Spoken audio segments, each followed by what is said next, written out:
हमारे बाजार में क्या हुआ, क्योंकि कल तो सारे संकेत और आज से तो खैर ज्यादा ही खराब थे, अब ये वीकली एक्सपायरी का इम्पैक्ट समझे या कुछ और सर, क्योंकि इतनी बड़ी तेजी आई है। और मैं आपको निफ्टी के बारे में कुछ इंटरेस्टिंग बताता हूँ जी। इस पूरी सीरीज निफ्टी आपका पॉजिटिव रहा है, यानी कि पिछले 5 दिन से हम पॉजिटिव। हाँ, पूरे 5 के 5 दिन पिछले वीकली सीरीज के पॉजिटिव रहे। पिछले 9 दिन में देखें तो सिर्फ एक 31 अगस्त का दिन था एक्सपायरी वाला जहां पर आप नेगेटिव थे, अदरवाइज 9 में से 8 दिन निफ्टी पॉजिटिव रहा है। बैंक निफ्टी थोड़ा ज्यादा उतार चढ़ाव दिखा रहा है। मिड कैप आपके 9 दिन पॉजिटिव है, स्मॉल कैप आपके 9 दिन पॉजिटिव। तो वैसे कैप्चर कल हुआ है, बट अदरवाइज हमारे बाजार की मूव अच्छी चल रही है। मूव अच्छी चल रही थी, पर मूव में खाली समस्या एक ही थी कि बड़े शेयर पार्टिसिपेट नहीं कर पा रहे थे। निफ्टी और बैंक निफ्टी नहीं चल रहे थे, वो भी धीरे धीरे चलने लगे। अब देखो, आपको लाइफ में कंप्लेन है तो बहुत मिल जाएगी, कंप्लेन की तो कोई कमी नहीं है। अब कंप्लेन में आप कह सकते हो कल छोड़ो, चलो 116 पॉइंट बढ़ा निफ्टी, उसके पहले 36, 46, 93, 181, -93, मतलब आप 2 डिजिट में ही तो बढ़ रहे हो। बड़ा तो बढ़ ही नहीं रहे, एक दिन तो 200-300 बढ़ा ही नहीं। मतलब आपको कंप्लेन है तो कंप्लेन बहुत सारी मिल जाएगी। लेकिन मेरे हिसाब से यही मूव सही है। और इस बार अगर आप बहुत ज़्यादा घटे नहीं, 19,200 19,300 के आसपास सपोर्ट ले लिया, तो इसीलिए लिया कि आप बढ़ने में भी धीरे धीरे बढ़ रहे, तो घटने में भी धीरे धीरे घट रहे हैं। और हर एक लेवल पे इस बार मार्केट ने आपको मौका दिया है। जिस लेवल पे आपको खरीदना आप खरीदो, जिस लेवल पे बेचना है आपको बेचो।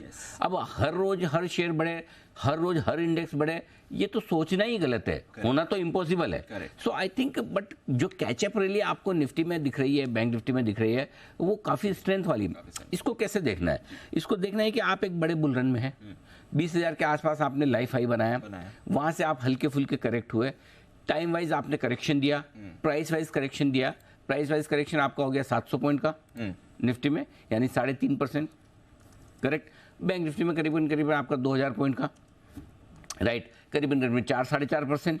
सो आपने एक अच्छा करेक्शन दे दिया। करेक्शन के साथ आपने टाइम वाइज करेक्शन भी दिया। 5 हफ्ते आपने निकाल दिया लाइफ हाई बनाने के बाद, करीबन 5 से 6 हफ्ते आप वापस लाइफ हाई पे नहीं पहुंचे, तो आपने अच्छा टाइम वाइज करेक्शन भी दे दिया। इस बीच में ब्रॉडर मार्केट ने कहीं कोई कमजोरी के संकेत नहीं दिए, ग्लोबल मार्केट्स में मिला जुला कारोबार था। प्रॉब्लम क्या हुई दीप, हमें 2 चीज़ों से बड़ी दिक्कत हो रही थी कल के पहले तक।